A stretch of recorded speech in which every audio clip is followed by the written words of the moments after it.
Step 1, take a hammer to the bathroom scale. Step 2, rip up all the diet rule books.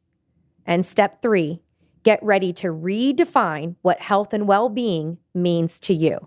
And guess what? It's not your weight, it's not your shape, and it's not how much space you take up.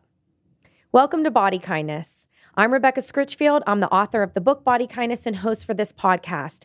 Thank you so much for joining me. I ask that you keep an open mind as we have interesting conversations about what it means in this culture to resist and reject and divest from the norms of health is only for people who are pursuing thinness and weight loss and dieting. We can say no to that. That does not help many people create a better life. But through this show and our conversations, I am confident that you will find your own meaningful path to a happier and healthier life. Even if you want things to change, that's okay. But we have a whole lot of unlearning to do, and I invite you to join me on the unlearning.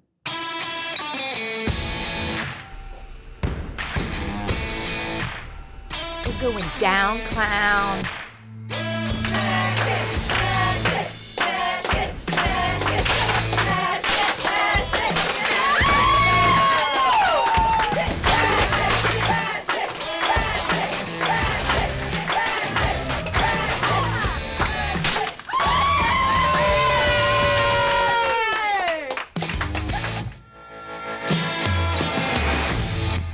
Well, you just heard me having a scale smash party.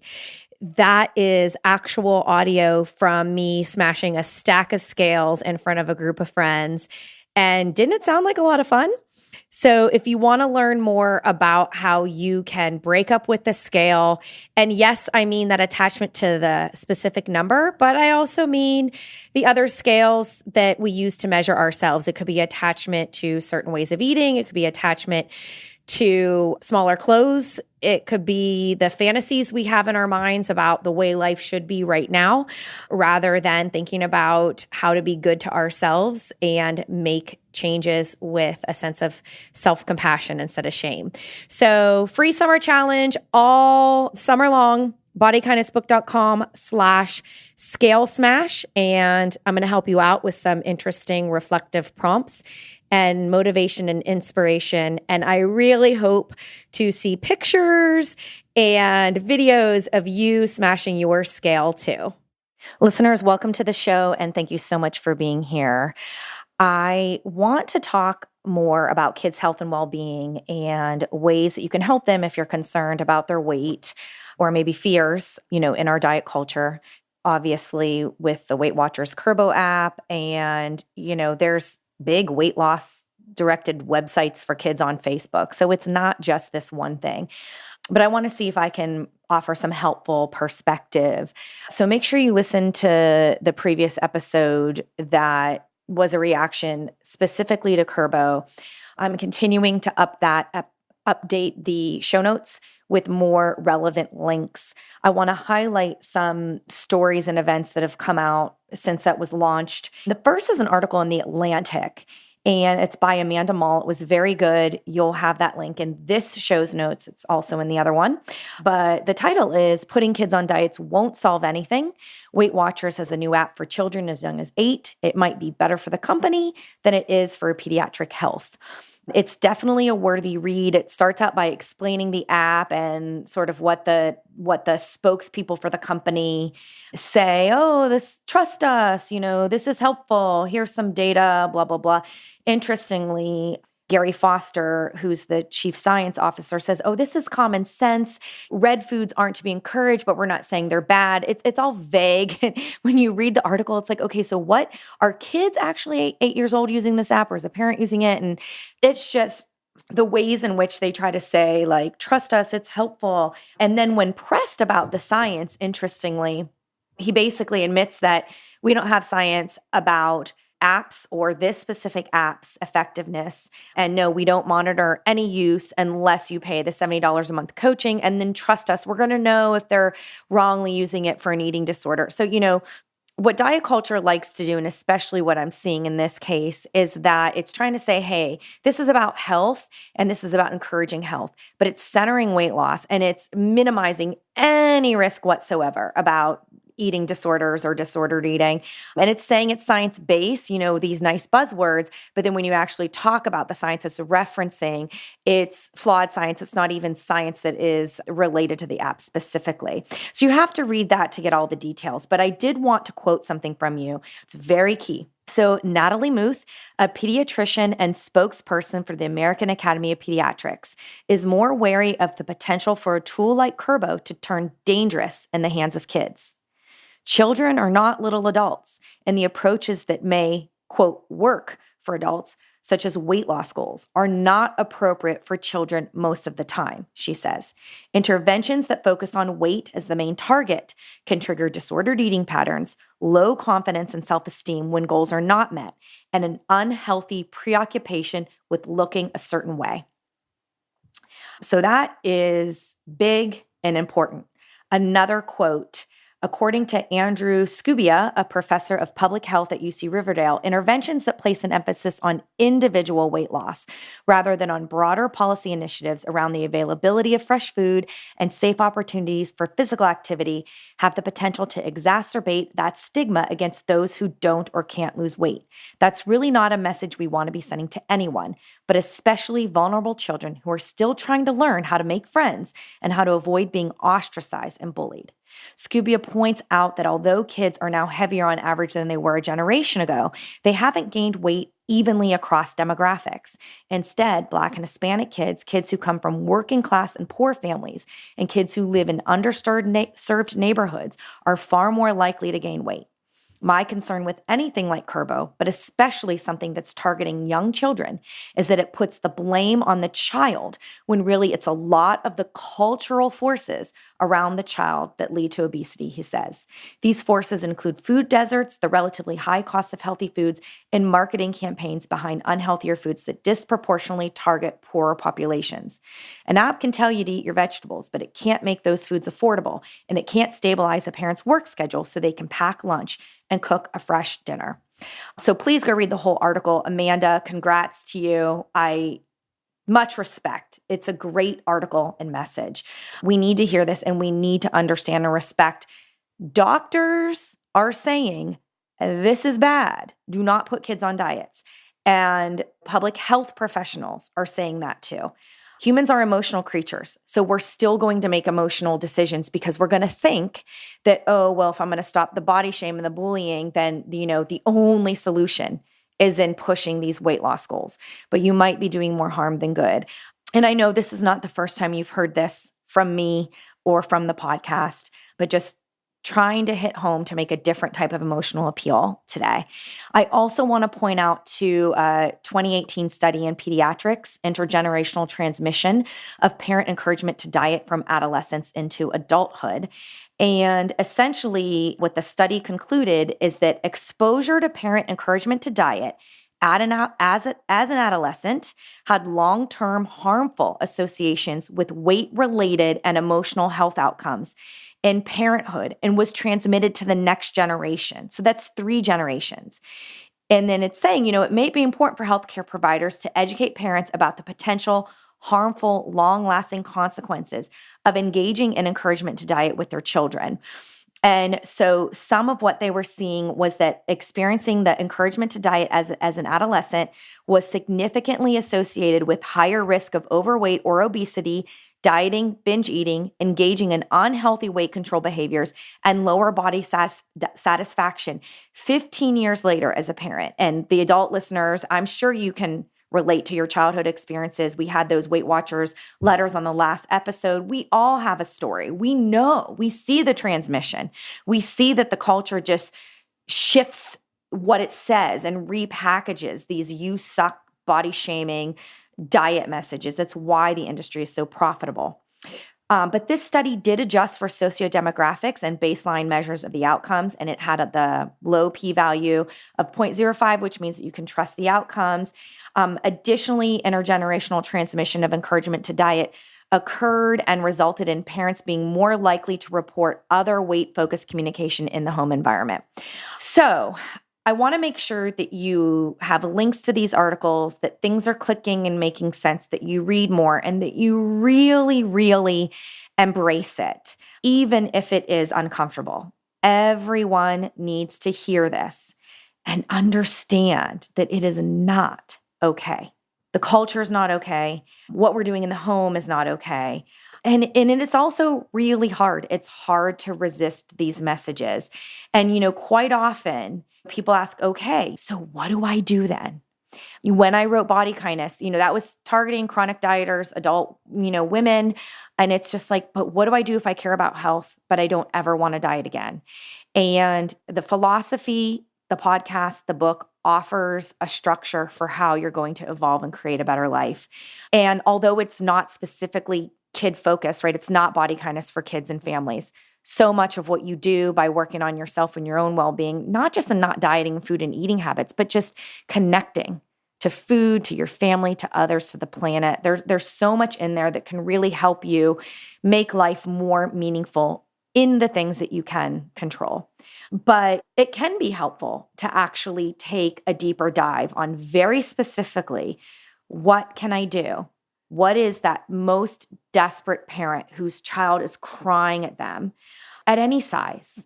And that is what I want to give you some continued support to do. So no matter what, even if you're not a parent, if you have a job or you're in community service, if you interact with kids, this could be teachers, coaching. I believe we all need to advocate for the well-being of all kids. And we all need to use our voices to stop the harm and speak out against making the goal weight loss in society, even especially as kids when they're supposed to be growing and gaining weight or gaining height and weight and all those differences that I mentioned last week. So in a practical sense, if I had to offer out steps, the very, very first thing I would do for any parent or a teacher, there's a section on weight that needs to go in the gym class, or health and healthy eating or food policing that you have to do in the gym class. Or a doctor says, oh, I'm concerned about the weight in the last year, even though that doctor's concern is likely problematic. Wherever the concern is coming from, I want you to center the well-being of the child and affirm their goodness no matter what. Affirm their goodness exactly as they are, their worthiness exactly as they are. And I literally mean no matter what. So even if you as a family know that there are things to change and that you want to change, and even if deep down you don't want to say it, but in your mind, you hope that those changes lead to a body change. We all have internalized weight stigma. We all have fat phobia because of the culture puts us in our brains.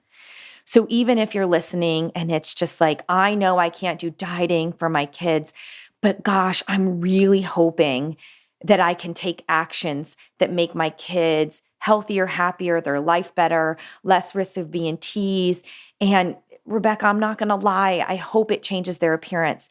Know that that hope is coming from a place of wanting to conform to our oppressive culture. And to sit with that hope, get some counseling and support for that so that you can make calm and rational and caring choices directed at children. They need to know that they are good. Even if they are making mistakes and they themselves want to change, they need to know that they're good first. And that is first and foremost. They are worthy and they are good no matter what. And strap in for some patience, because physical and mental health and patterns and changes in habits, those things can take some time. Okay, so I cannot stress enough, fully commit to that goodness and worthiness no matter what. Feel it, believe it, live it, be it. The second thing that I would take a look at above anything else is sleep patterns. Many things may impact sleep patterns, so schedules, devices, which is one area that I do focus on looking at in sort of a cutback mindset, but that's later on my list. But especially if devices are impacting sleep patterns, we need to get good, consistent sleep. Most kids are not getting enough. So really emphasizing and focusing that above and beyond anything else. So a comfortable sleep environment, no screens after a certain time, and making sure kids get really good and consistent sleep so that they have good daytime energy. Then I would put enjoyable movement. Notice I'm not even getting into food yet. I would put enjoyable movement next. And this is because kids' bodies are meant to move and play. And we have a real problem in our culture with the screens get in the way with kids' active time, but kids aren't given time in the woods and to be playful and creative at all types of ages. I think sports are great, but even they can get highly competitive. And I'm all for finding an area where you're going to help your child excel. But at certain ages, it's just about exploring and being playful. And it can take a while to find movement that your child really feels that they enjoy and fits. So that should be like an experimentation of things. And so, but it is important because when our bodies move and engage, our kids are learning things like flexibility and mobility and skills, and they're de-stressing. And, their muscles are learning things and they even learn those things as they sleep. I talked about that in Body Kindness, how you get, what sleep does for your muscle memory and how it literally learns to swim while you're sleeping if your child is practicing swimming. So, make sure that if that piece is missing, that you get on a pattern of exploring enjoyable movement. After that, I have leisure and fun time. Again, before looking at food patterns, there's lots of things that could be done. Specifically leisure and fun that's without screens. So hobbies, social engagement, maybe doing a puzzle as a family or flower arranging. I've brought that up before. I love doing that with my girls. But we all need leisure and fun time as part of our emotion regulation. So to help us deal with, even kids have typical age-appropriate stress. They need downtime. This helps with regulating mood and anxiety that could be at play. Just a quick tip, if your child says, my stomach hurts, that could be anxiety. I have anxiety with my one of my children in particular, and it's something we're working on. And it's focus for another episode, but just really want to let you know that in my counseling practice, I see lots of kids with my stomach hurts type anxiety, and there's food related issues with that. Some amount of activity can be helpful with the stress and anxiety, but too much can actually be detrimental. So again, you want enjoyable movement, but you don't want kids so booked and scheduled that they don't get their leisure and fun time. So hopefully you're seeing how these are it's like a mosaic, where these are all things to pursue that matter while you're feeling concerned about their weight or their health or being teased or how they feel about their bodies. Make space for those concerns and start to look and examine it, all these different things. Then next I put food. And again, with that, we are not controlling calories. We are not pursuing weight loss.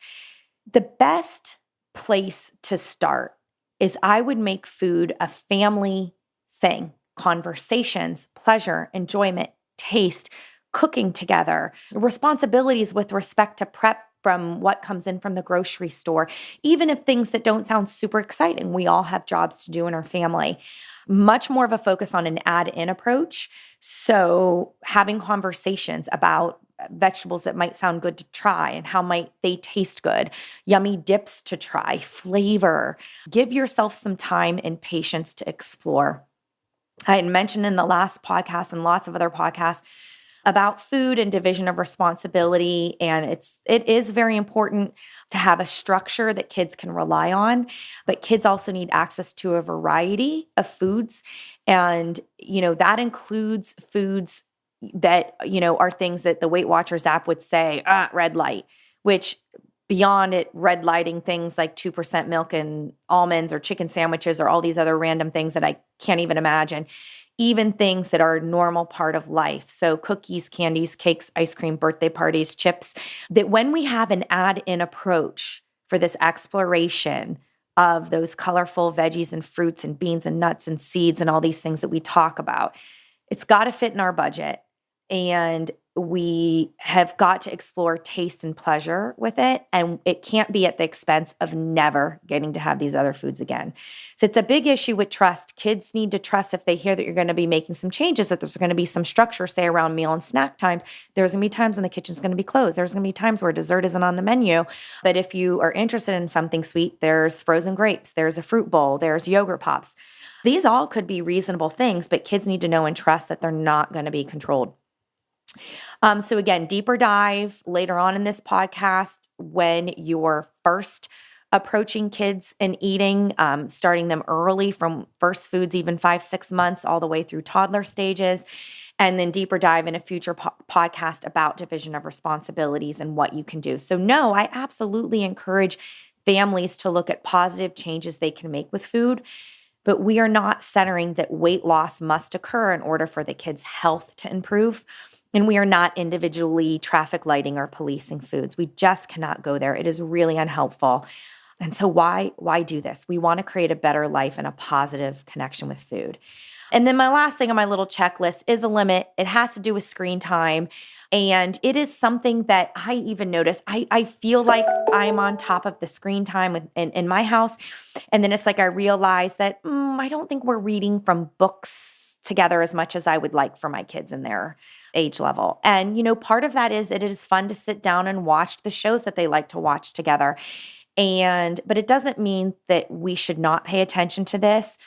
And that in having those conversations about boundaries, about technology and screens, it's not going to be a conversation that your kids are going to look forward to have. And I really want to empower you that no matter how bad it is, you can have those conversations, you can set boundaries. But again, they need to trust that they're going to get screen time, but that there's going to be a change to the whole context for everybody's well-being. And so, parents, it's up to us to also put our screens away, our computers, our cell phones, and to take back that sort of evening family time, maybe for a quick board game, a quick read, a quick puzzle that you're going to be chipping away at, having conversations around the dinner table, even if that dinner is 15 messy minutes of eating. There's so many, many positive things that you can do. I really want to encourage you to have lots of patience and compassion through this journey and this process of body kindness in your family. It's not one conversation. It is regular conversations. And with your child directly, helping them make sense of things. And also want to encourage you to get help. Help can be inexpensive or it could be pricey. So that's all going to depend on your budget and what's happening. So, help could be from reading books and doing book clubs and having conversations. It could be within your community, and it could be fostering weight-inclusive parent meetings and conversations. Maybe even a group that's for parents with concerns about kids' weight so that you feel that you can have conversations and support each other in a space where people can listen to each other and find community and collaboration. You might find it very helpful. Again, professional help. I would be looking for HAES informed people who talk about HAES, weight inclusive.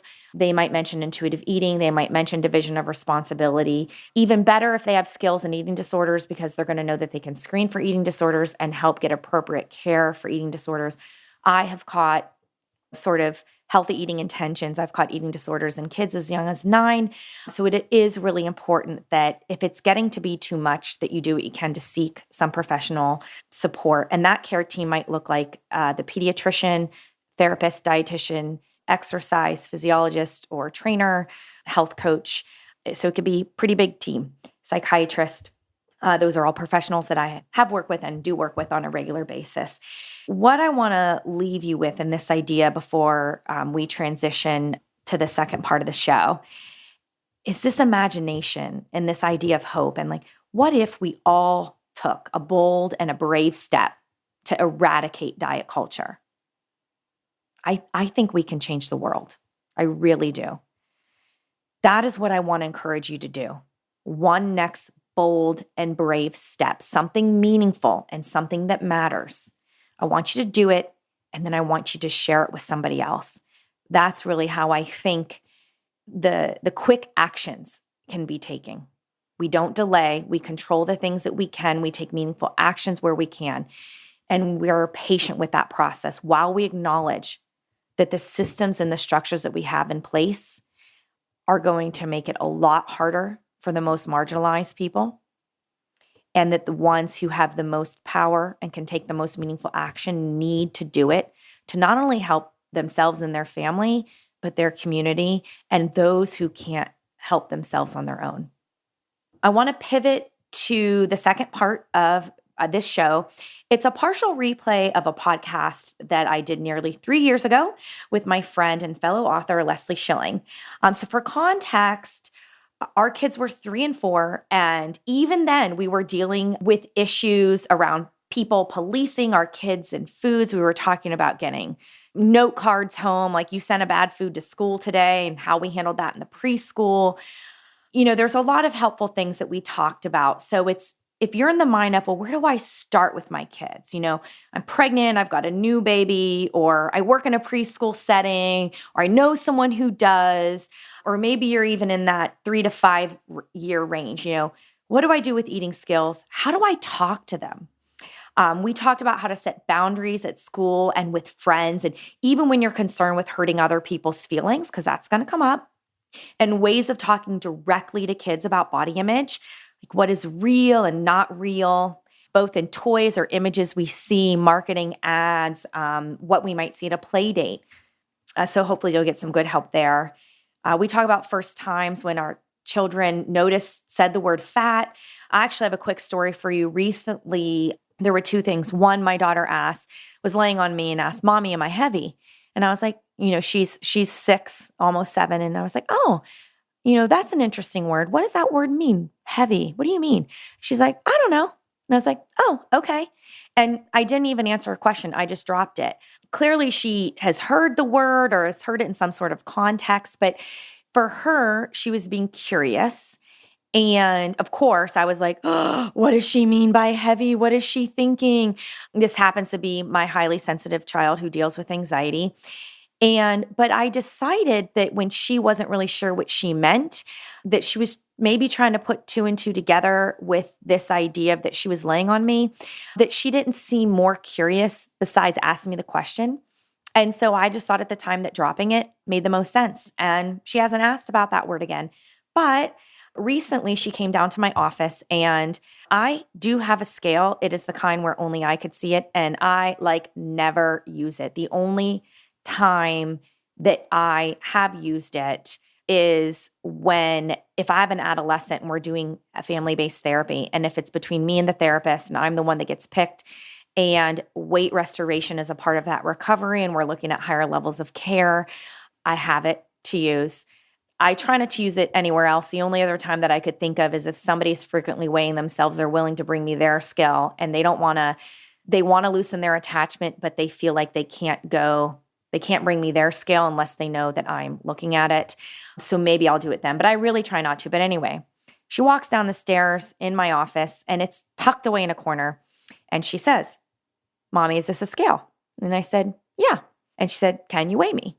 And I said, "Well, let's think about this, honey. Let's think about when you get weighed. Can you tell me?" And she's like, "Yeah, when you take me to the doctors, I step on a thing and it measures my height and weight." And she's like, "And you smile at me, I take off my shoes." And because actually I turn her away from the number. And this is all 100% true. She literally is picking up on everything of that experience. And I said, "Yeah." I said, "So, that's when we do it. That's all that we need." And I was like, Mommy is sometimes like a doctor to some people. And so it's here if I need to do it, but that's all. And she's like, "Okay." And I go, "Honey, thank you for asking me about that. That really makes me feel good that you feel like you can ask me about it." And she goes, "Mom, thank you for telling me about it. That really helped." So again, I don't know. I mean, maybe this is just some blissful age, 6 turning 7, but I just really feel that this pattern that I'm having by noticing what they're saying, by asking questions and being present with them in their curiosity, that I can have a helpful conversation and set boundaries in a way that's not led by fear or catastrophe, that's led with love and trust and kindness. So I hope that story helps you. And I hope this next podcast helps you. It really seems that our culture freaks out about weight, especially during puberty. So I'm going to be having some future podcasts about anxiety as adults and in kids. So I'm really excited for the next season of episodes. Want to make sure you know more about Leslie. Leslie Schilling owns a Las Vegas-based private practice specializing in nutrition counseling for families, those of all ages with disordered eating concerns, and professional athletes and performers. So in addition to running her practice, Leslie serves as a performance nutrition consultant for Cirque du Soleil and an eating disorder specialist and supervisory consultant for eating disorder treatment centers in Nevada. So with her warm and compassionate and entertaining personality, Leslie has been featured in media outlets like Women's Health, Self, Pregnancy Magazine, The Yoga Journal, Bicycling, BuzzFeed, The Huffington Post, U.S. News and World Report, and on HGTV. You may know her best as the creator of the Born to Eat approach and co-author of the award-winning book, Born to Eat. I hope the podcast has helped so far. I hope this second part of the podcast continues to help you. Please email me, Rebecca@bodykindnessbook.com, if you have questions, thoughts, concerns. Also, if you have a question that you would like me to address on the show, that's bodykindnessbook.com/question. If you're a helping pro and want to learn more about my 10-month virtual mentor program, early applications will be reviewed soon. So if you add your name and information to this list, you're going to get the information out there and you're going to get an early chance before anyone else. So important URL, bodykindnessbook.com/learn and grow. That's bodykindnessbook.com/learn and grow. Enjoy the rest of the episode.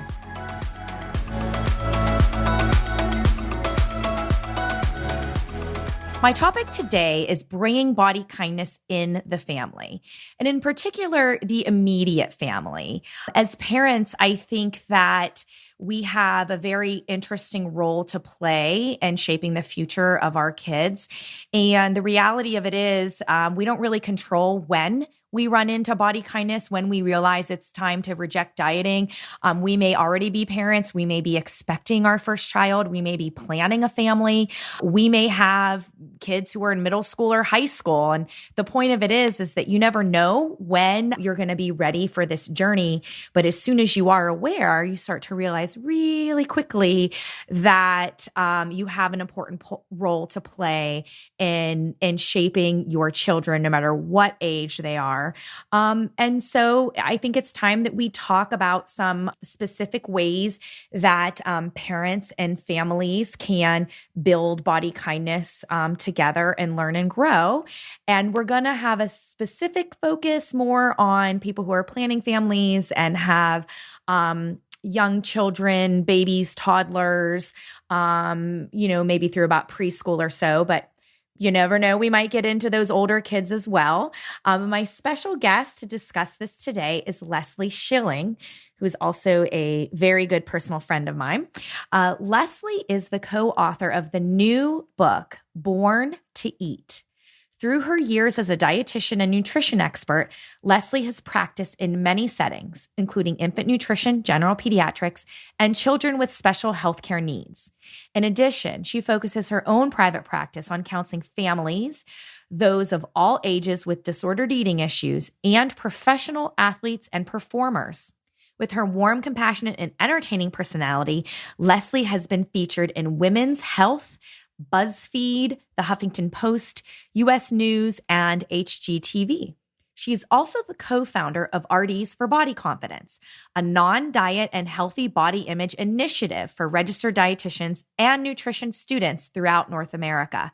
She owns Schilling Nutrition, a private nutrition and wellness coaching business, and an online dinner menu planning service. When she's not counseling, writing, cooking, or hanging out with her family, you can find Leslie using her social media channels and speaking platforms to deliver science-based, non-diet lifestyle and wellness messages with a dash of humor. I just have to add a little bit more than a dash. Leslie, I'm so glad to have you on the show today, and you are one of my funniest friends. Thank you for being here. Well, thanks for having me. I'm really excited to be on the Body Kindness podcast. Yeah, I can't wait to dive in with you. So we can get started, why don't you tell the listeners a little bit more about yourself and your background so they can get to know you better? Okay, well, the draw is Carolina. When I'm speaking, most people will ask, "Where are you from?" And so I currently live in Las Vegas, Nevada. I've been here about a year now, and that was a big move from Memphis, Tennessee, where I lived for about 15 years. But I grew up in North Carolina, so I'm a Carolina girl, and the draw is Carolina. But I grew up in a normally dieting family, which I say normally because that's pretty much what everybody of that generation did. And it was considered very healthy at the time and, doing the right thing. So I ended up with some thoughts and behaviors of my own that I thought were normal and common and weren't. And then long story short, I went to school and ended up in nutrition. And I had been a competitive gymnast. And so one day before botany class, I decided I wasn't going to take botany, ended up in nutrition, and then the rest. I'm over the plants. I was like, and I heard the professor does multiple choice, like all the way to F. So I think I'll take something else this semester. So I took nutrition, and I had a great professor and influence, Dr. Diane Butterworth. She had her office window lined with syrup bottles. It was funny. And then it kind of just all clicked that, I had been a competitive athlete for most of my life, or at least competitive. And it just made sense. And then I ended up starting in sports nutrition. And I did sports nutrition and pediatric research at the University of Memphis. For my first job, it was all, I worked in a research lab. I ran a DEXA. I did study protocols and nutrition stuff for research there. And then ended up at the University of Tennessee Health Science Center after that and worked with children with special health care needs. And then I moved on to a quick stint in a consulting group and decided that in order to practice the way I felt was the best way to practice, I needed to do it on my own. And I left. And shortly after that, I met you in a pool with margarita. I was hoping you would get to that. So yeah. So that was years ago. Do you remember what year that was? I want to say that was 2008 or 9. Wow. Yeah. Yes. We could say over a decade ago or close to a decade ago. Where's my math skills? I was told there'd be no math on this podcast.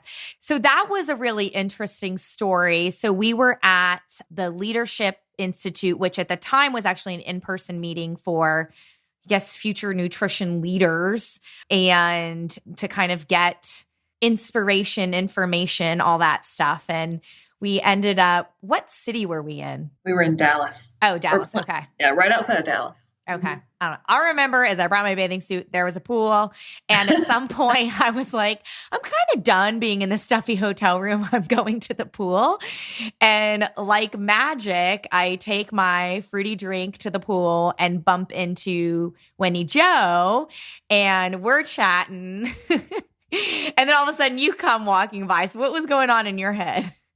I was like, okay, so we're supposed to be journaling in our quiet time about everything we learned. And I'm at the pool with a drink. And these two girls are at the pool with a drink. Okay, these are my people. So I'm like, hey, I'm Leslie. And the rest is history. So I remember your sunglasses. I was like, I like this girl. She's chilling. Yeah. And yeah, we just kind of chatted. And I mean, interestingly, we were all, you and Wendy were all the same age or similar age and just similar places in career. I mean, it was like the glove that fits, like Cinderella's slipper. This is the glass slipper that fits. Like everything just clicked, like boom, boom, boom, boom, boom. Totally. And I think from there we formed our mastermind group like it's like, this is the one, I know it. Let's just go ahead and start dating. But we started our mastermind group right then. And there you Yeah. And you were really helpful to me personally because I was definitely picking up on the non-diet information and trying and learning about intuitive eating and figuring all of that stuff out. But you had such a rich history in helping people who struggled with eating disorders. And I literally knew nothing. And you were just such an important person to kind of make me feel comfortable that I could learn and grow in that area and help me understand, the importance and value of doing work with people who are struggling with disordered eating and eating disorders, and really seeing dieting and all the diet culture stuff as disordered. And I was like, yes. Mm-hmm. So I appreciate that so much. Well, thank you. Yeah. Oh, I was just like, I like to talk. So I tell everybody about what an illusion dieting is, and whoever will listen, and you listen that day. I'm just gonna, like those street performers, I'll just see who stops by and watches. We'll just stand on the street and talk about how bad dieting is and see who shows up to listen and blah, blah, blah. No. Well, yeah. And I feel like you and I have a really similar past. So I wasn't a competitive athlete, but definitely dieting family. And so, but in your family, I think it was more about like you said, it was normalized. Mm-hmm. But it was like the value on appearance, right? So was your family like thin and trying to stay thin, or did they have, because in my family, it was big weight fluctuations, going on and off diets, like overeating and restricting and just these big cycles of chaos? Mm-hmm. Well, I remember my parents, both of my parents, thinking dieting was the healthy thing. They didn't separate it. They just thought if you were thin, you were healthy. And if we weren't thin or whatever the case was, then okay, if you want to diet, we'll do whatever you need to support that. And my grandmother was a lifelong dieter. I have to this day her lifetime membership Weight Watchers book. And she was tall and her goal weight was ridiculous. And I just remember, going to visit my grandmother, and she was a nurse, and I wanted to be healthy like her because she was super active and healthy. And then I realized that kind of her view of health, looking back, dry toast and a grapefruit after a 4-mile walk. And my friend and I would be like, ooh, let's do whatever Nanny does. And we did. And it was really this pursuit of just being healthy and like her, which is really kind of my first view of the generational impact of dieting. Yeah. And that's a good point, right? In this idea of, what we're talking about today and bringing body kindness in the families is knowing that who is around you, what they're saying, what they're doing, even if they don't intend it to impact you, is going to impact you. So there were things going on when you were coming up that impacted you, right? Even if they didn't think, they might not have even thought that you could see it. It just, we're sponges when we're younger, right? We absorb this. And going back to what you were saying earlier is talking about, at what point in your life do you need to accept body kindness? And I think from a kid's perspective, there may be people listening that are like, well, I don't have kids and, that's not really important to me. But so just the other day I had a new babysitter and she made some food comments. And so what I realized is regardless of your relationship with the child, if you are an influence in their life, it's time to really embrace body kindness and the non-diet approach. Yeah, no, you're absolutely right. And I'm glad you brought that up, because if your life in any way touches, a child's life, a teen's life, somebody who looks up to you, even if you still have work to do, right? Because how people ask, when's the work going to be done? And we're like, when you're dead, basically, like the work is never really done. Just changes shape, But you can be wherever you are, But to be aware that words Mm-hmm. matter, actions matter, and to, even if you're not 100% sure how, you know, in your confidence and how you're taking care of yourself, or you're at the beginning or the middle of, you know, breaking up with diets or learning body kindness, Mm-hmm. that doesn't matter. You can still choose to model what you Mm-hmm. think is a better direction, at least when you're around younger folks. Mm-hmm. And I think, you know, something that really gets people's attention is, think about, like, right now, I think my little girl thinks I am the bee's knees. Like, I am the most beautiful thing in the world. I'm the strongest mommy in the world. I mean, that's amazing. And for me to say something negative about my own body and to crush in her mind something that's beautiful, if I'm the most beautiful thing in the world to her, then what is she if I'm not? And so I think it's really important this is a time where moms and dads and babysitters and aunts and uncles and grandmothers and whoever, this is a time where you might have to fake it till you make it. I don't care if you believe that you're the most beautiful thing in the world, but that child does. And by you not really owning that for them, changes how they view themselves. If you are their model of what love and beauty or whatever, it's really important to own it, whether you think you deserve it or not, until you do. I love that. You know what it reminds me of is the values-driven goals in body kindness, where you complete the sentence, I want to be the kind of person who fill in the blank. Mm-hmm. Right. And so you could think about that. If you're struggling and you're concerned about your habits and your behaviors around kids, finish that sentence. I want to be the kind of person who blank, and think about the action you would take if you were in a better place. Absolutely. I mean, listen, it's like, if we all live in this culture, and we none of us wake up and think, I am the hottest thing on this planet today. I mean, maybe every once in a while we do, but there are days where you just don't feel the greatest. And that might be the day that my little girl slaps me on the butt and says something about my butt.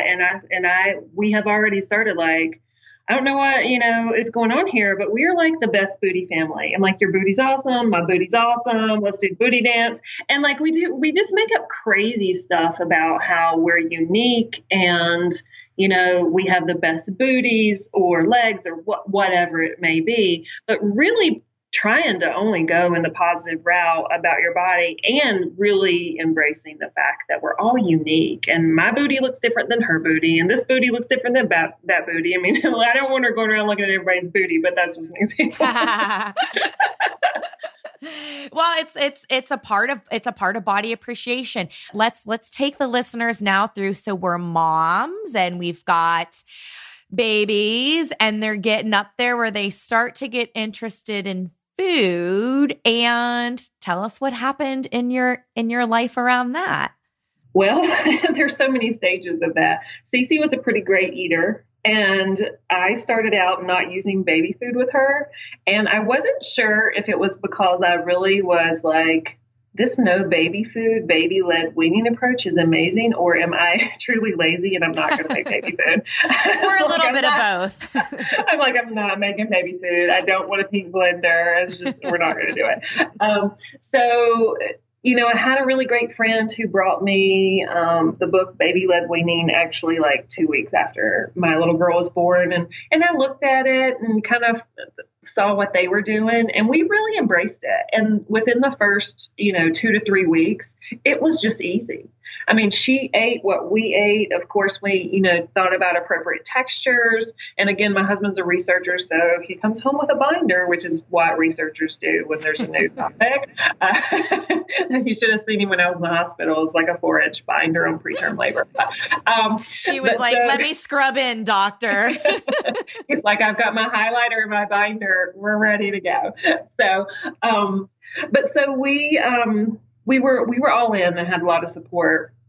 And, one day I even came home from the office, and, my really great friend, Kelly, and my husband, were already feeding her like soft pears and eggs and avocado. I'm like, you couldn't even wait till I got home, And so it really just happened and was super easy for us. I mean, there were times when I wondered, are we doing the right thing? But then you just use your brain and you're like, people have lived thousands and thousands and thousands of years with just real food and not baby food. So it was kind of a no-brainer for us, and it worked. And then I, spread it around to my friends. I.e. me. So I was like 6 months behind you and was definitely interested in, like Audrey started being interested in food. Like she stopped grabbing like car keys and putting them in her mouth or non-food items. And she started like,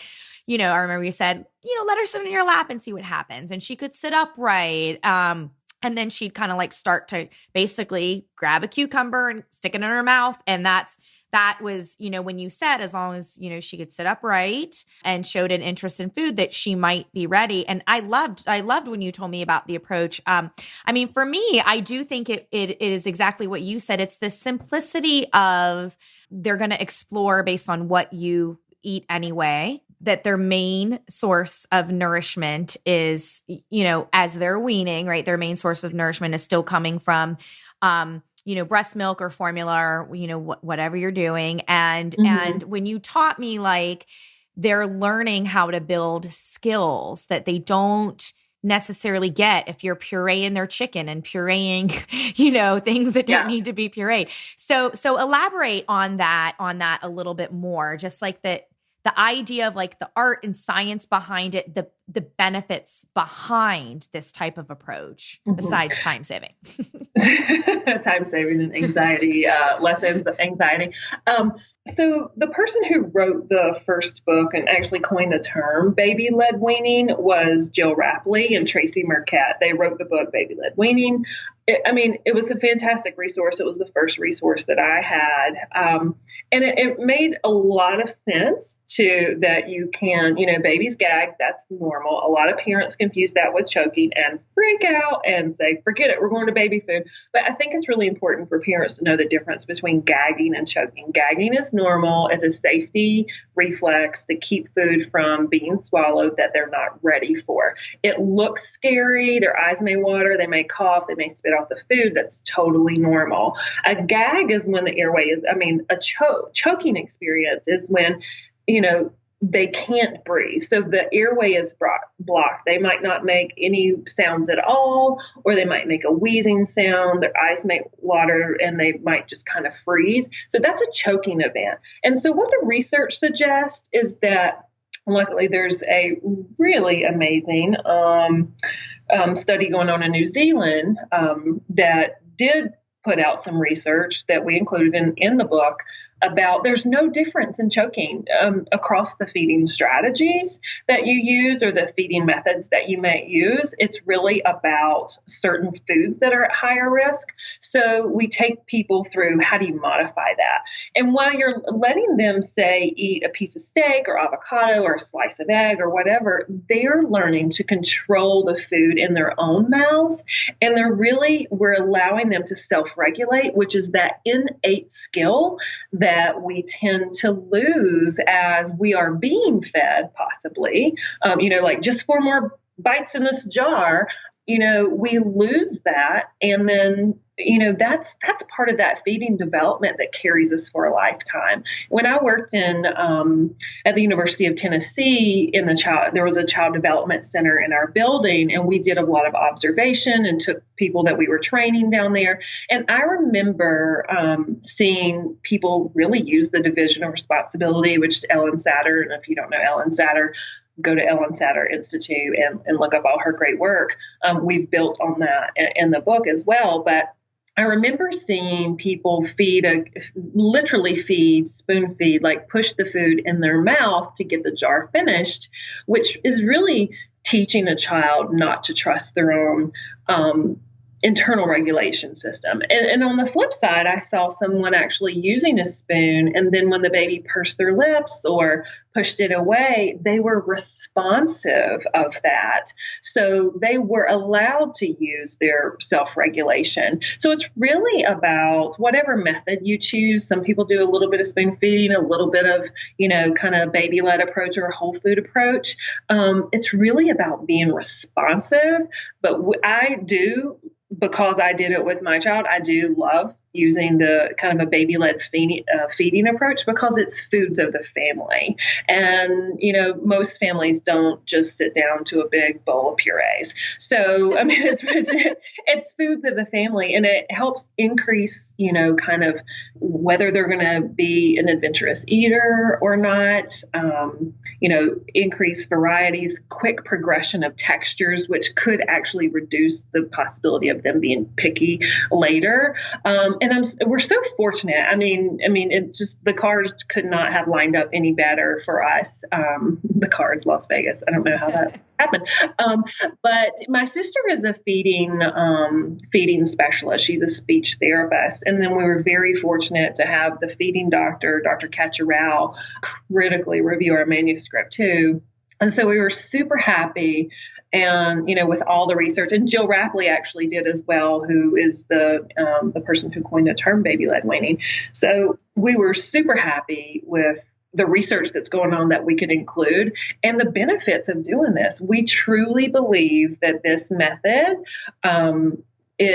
supports body trust and a healthy relationship with food for a lifetime. And we really want to take the whole family with them. It's just not about baby's first bite. It's about the whole family coming on board with them. Yeah. I mean, it's exactly how I feel, basically. So I was very lucky to receive an advanced copy to read and review. And the book is just amazing. I mean, beautiful colors, absolutely adorable photos of kids eating. So you can see the cuteness, of course, and also the realities of this is going to be a little bit messy, and that's okay. And as they grow and develop, it gets less so. But I mean, between that, the pull quotes that they're like these motivational coachy tips, like exactly an inspiration right when you need it, just really easy to review, illustrations and drawings that I think help make a point, and then useful resources from lists and charts, and of course, wonderful recipes too. So it's kind of like part philosophy and mindset with this foundation of we are born to eat. Kids can self-regulate if we don't intervene. Yes, like exactly. With, force eating or withholding food, right? Or exactly. Diet culture stuff, right? So we might not be putting our 6-month-old on a diet, although I wouldn't put it past our society.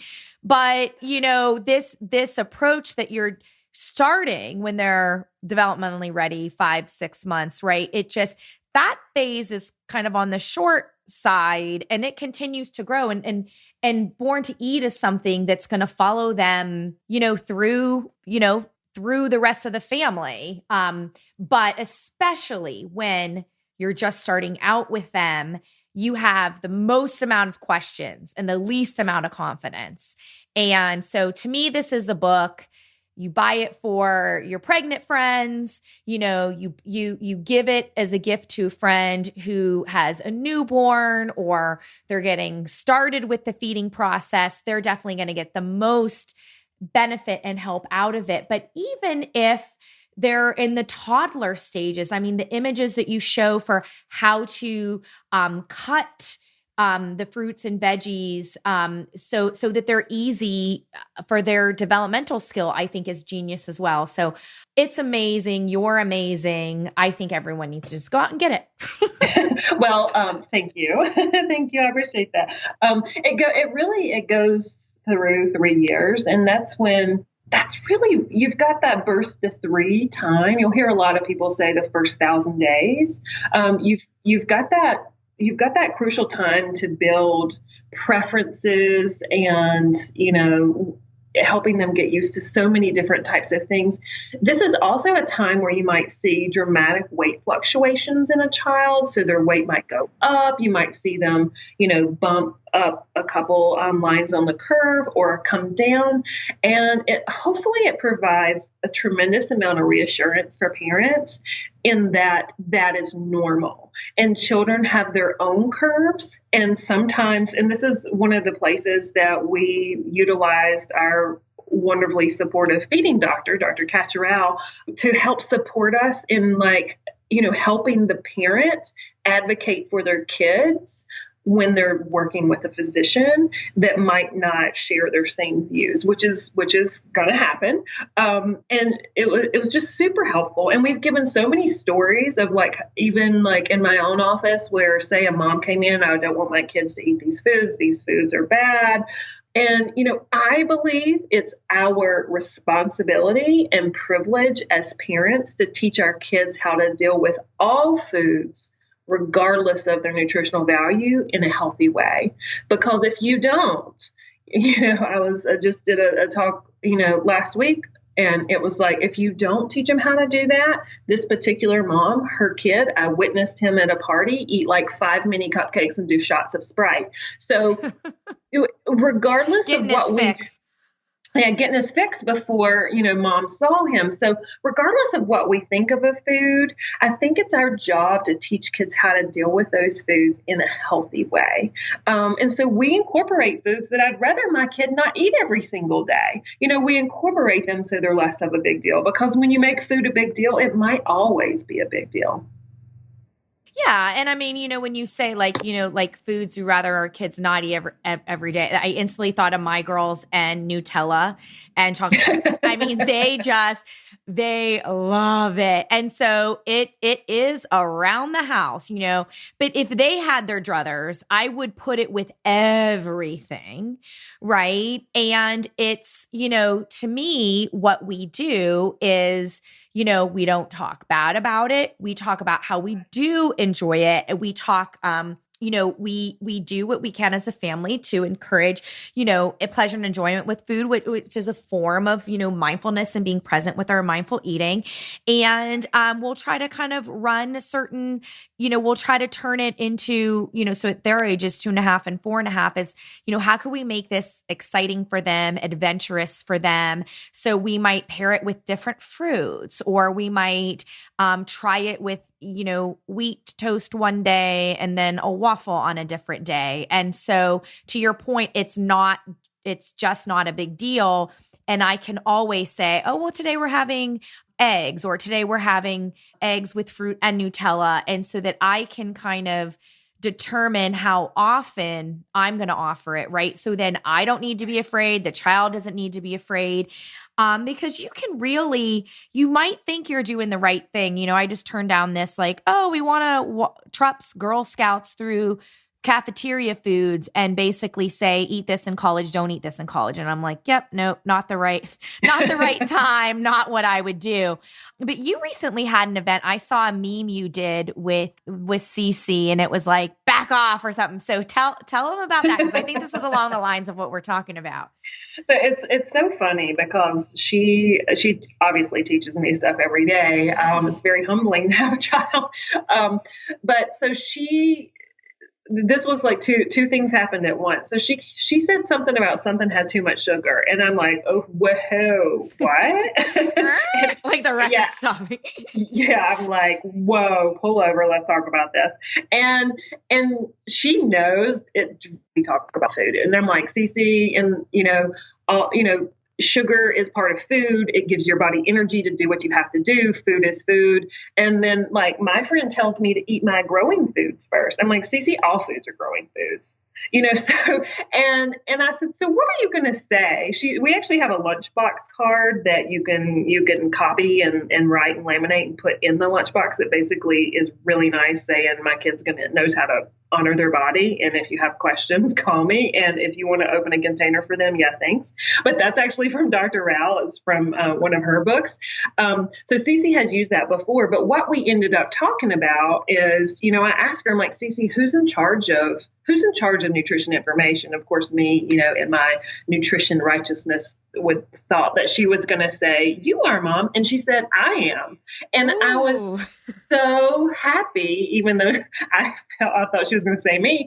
I was so happy that she was like, "I'm in charge of my body." And I'm like, you know what, Cece, you're right. And when somebody tells you something about your plate or your lunchbox or whatever, you really need to tell them to mind their own business. And we came up together with mind your own plate. And so when her little friend, who still says stuff to her about growing foods or whatever, says something to her about a food on her plate, she now knows to say, you need to mind your own plate. And that's it. Yeah. And this is like, to me, a good example of if we do want to try to diet culture proof our kids, a healthy and appropriate boundary we could set, right? So this is how we do it in our house, and here's why. Talk to them, make sure they understand. And knowing that you can't control your friends around you, but you need to have something to say that basically says, back off. And there's nothing wrong with teaching kids how to be assertive. I mean, that would have really helped me early on. You wouldn't be Leslie A. Nobody at 8 years old. I know I'd have been like snapping at somebody, but that would have been so much better. But yeah, I mean, there's nothing wrong with telling people or teaching kids how to be assertive, especially when there is a belief or you have a belief or value that's being imposed upon.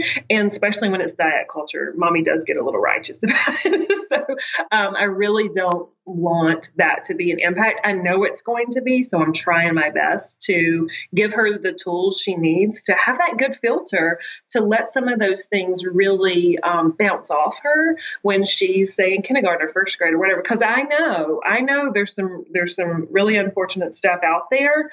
And if I had a dime for every kid that I had in my office that was there because of their health class, I'd be a rich woman, which is sad.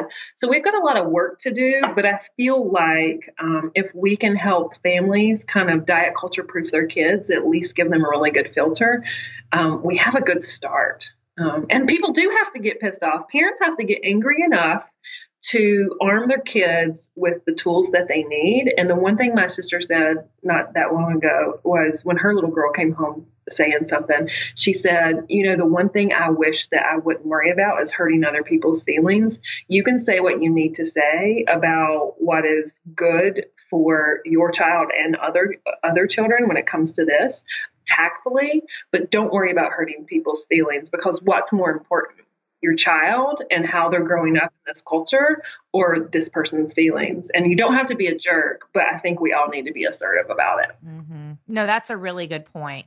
So just to summarize the food part of it, right? And this body kindness for families thing, like you have a family mindset and philosophy that works for you, and Born to Eat empowers people to figure that out and gives them this tools and forms to give to doctors and teachers and all this wonderful stuff. So that's kind of like your foundation. But we need to be aware that we live in a diet culture. So our kids are going to be out there and experiencing things that may not be in line with home philosophy.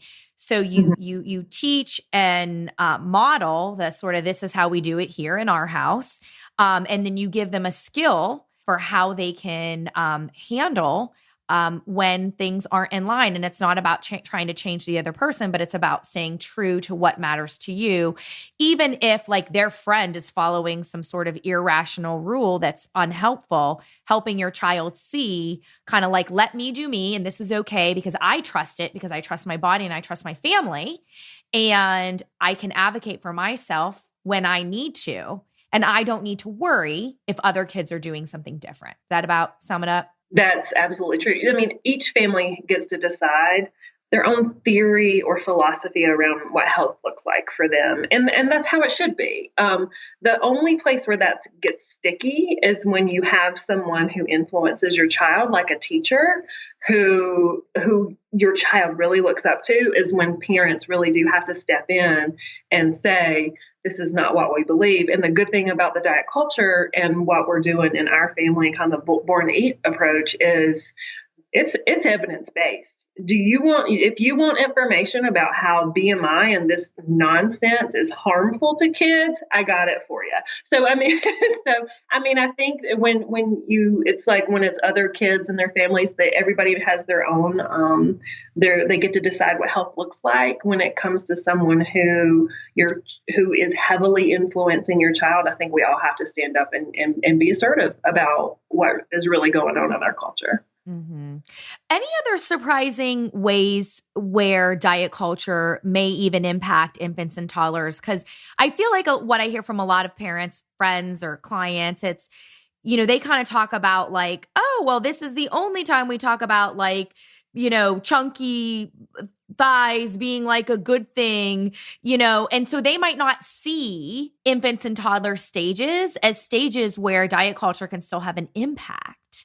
Right. So anything surprising that you would want to share, kind of like, be mindful, be aware, and really kind of think through what you're going to do, because this is a potential harm. Well, if you have a onesie or someone gave it to you, or you're going to give it to someone that says, does this onesie make my butt look big? You should burn it.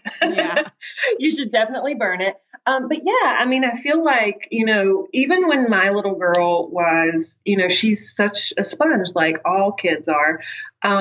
Even when she was little and somebody would make a really, not nice remark about their own body, just because when you feel like something isn't right with your body and you voice it out loud, you're planting the seed of body dissatisfaction and body distrust, and that starts very, very early. And I remember when my little girl was probably only 1, she was at a parent's day out, and the lady, they colored ice cream cones. And I remember when she handed it to my husband, I think we picked her up together, and she was like, "Don't let mommy see this. She's a nutritionist." I'm like, and, I do a little spite. I'm like, next time I come in here, we're all going to have ice cream cones. But, I'll take 2. Yeah, I know that's another whole episode, but yeah, I think we can just be really tactful, because there are going to be things like, you've got people in our book, we talk about the conventional wisdom granny as a joke, but actually it was modeled after that lady who said, "Don't tell mom about the ice cream." But we have people, young people, old people, whatever, that will say things like, "Your baby's fat," or "Your baby's too skinny," or "You need to feed them this," or "You need to feed them that. And we have to be able to say, this is what our family chooses to do. And in the book, we do give some letters that can be used, and that can be used when you're encountering people like that, where you actually do need their support in some way. Mm-hmm. Right. So with respect to the body image component, like what we hit on in the very beginning, just reinforcing now, words matter, actions matter, even if you're not exactly where you want to be, or you think you have a lot of work, knowing that, anyone who comes in contact with your kid's potential influencer, and we're not saying, you have absolute control over every little thing, but you can have awareness, you have control over your own actions, and the family unit. And then you could call out when something's not in line with the family unit, and then best equip your kids. Even things like when Barbie comes around, and helping them understand that, like, that's not real. It's a doll. It's not real. That, like, things like that. We talk about make-believe all the time. The time. Like, that is make-believe. So it's just not real. And we're already, like, she doesn't really know the word illusion yet, but she understands make-believe is not real. And so we use that a lot. And I will say, I'm super proud of the book, and it's been years in the making. But I love all of it. Chapter 10, it talks about it's a family affair. And we wrote kind of 10 ways born to eat parents can support body trust and born to eat kids. And it's really kind of even if you don't believe something about yourself, it's crucial that you don't voice it. You don't say something negative about your body, but it's just really giving some tips for parents to really support that kid in their own body trust and self-compassion, even if they're not quite there yet. So important, because I think that we're that's the thing. We are all on a journey and we start to feel like, oh my gosh, this is gonna, again, another way we might be inadequate because we're not ready enough, and your point is wherever you're at, you are enough to be a good role model. And it's about, coming up with what you want to do, how you want to act. And even if it's hard, being fully committed to doing that because this is for your well-being, it's for your child's well-being, and that's what you care more deeply about. Any quick kind of tips? I mean, food, body images are big body kind of things, but also like around, I know you're a sports nutritionist and exercise anyway, and it's, kids and movement, just any sort of idea for what body kindness and movement is like, whether it's in your family or what you recommend to people who might be thinking about how that fits into their family's life. I will say, if your kids see you doing fun movement, they're going to want to do fun movement.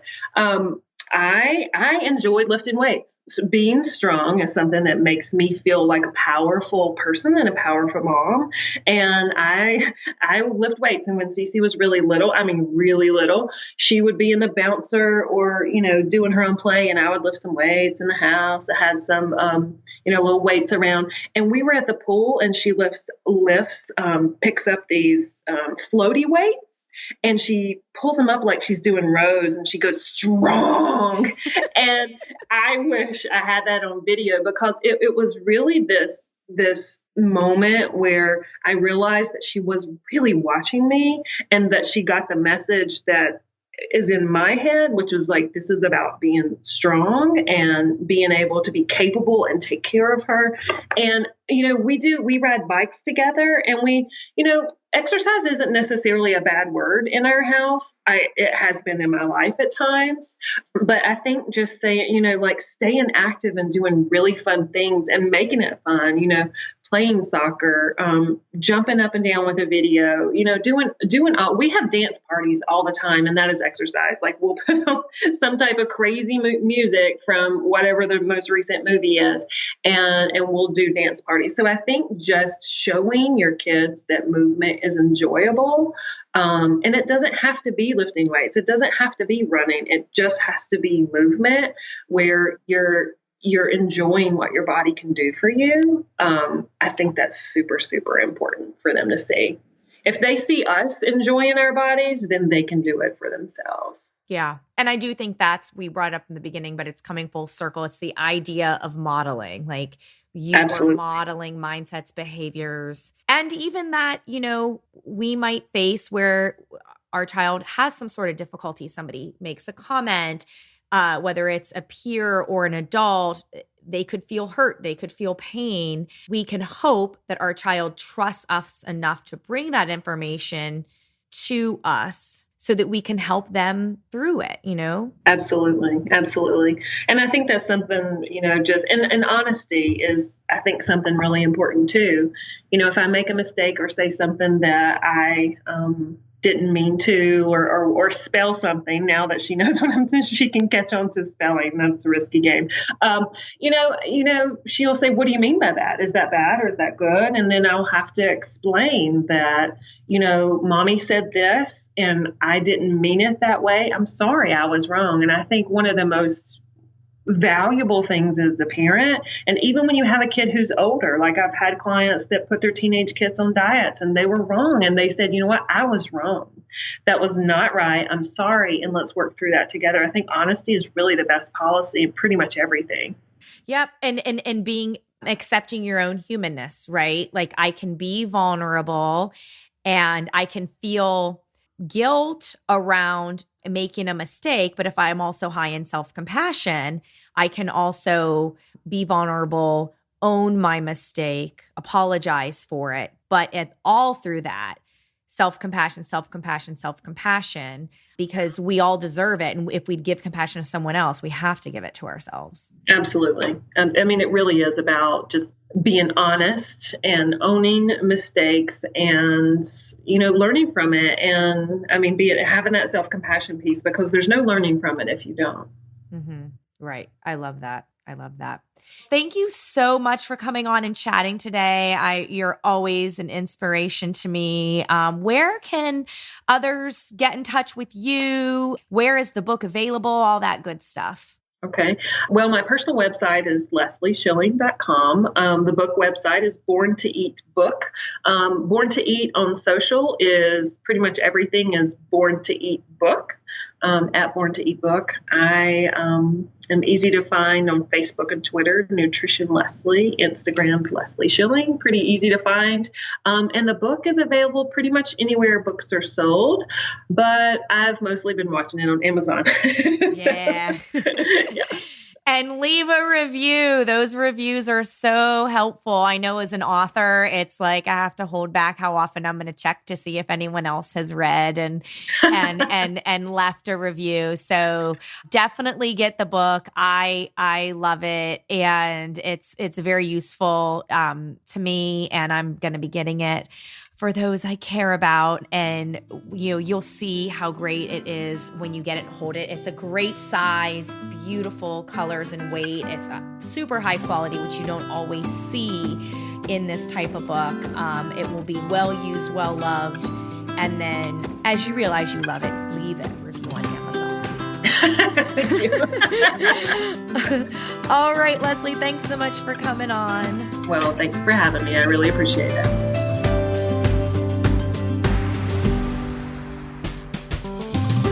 And that's our show. The podcast is made possible with support from listeners. Please donate to help offset production costs at gofundme.com/bodykindness. And please rate and review the show when you have a moment. It really matters. Let's keep the conversations going on Facebook. Search Body Kindness and request to join the group for Body Kindness readers and listeners. Have a question for us to answer on a future episode? Visit bodykindnessbook.com/question. Body Kindness books and audiobooks are available wherever books are sold. To request a signed print copy, visit bodykindnessbook.com/order. For other questions about this podcast, please email info@bodykindnessbook.com.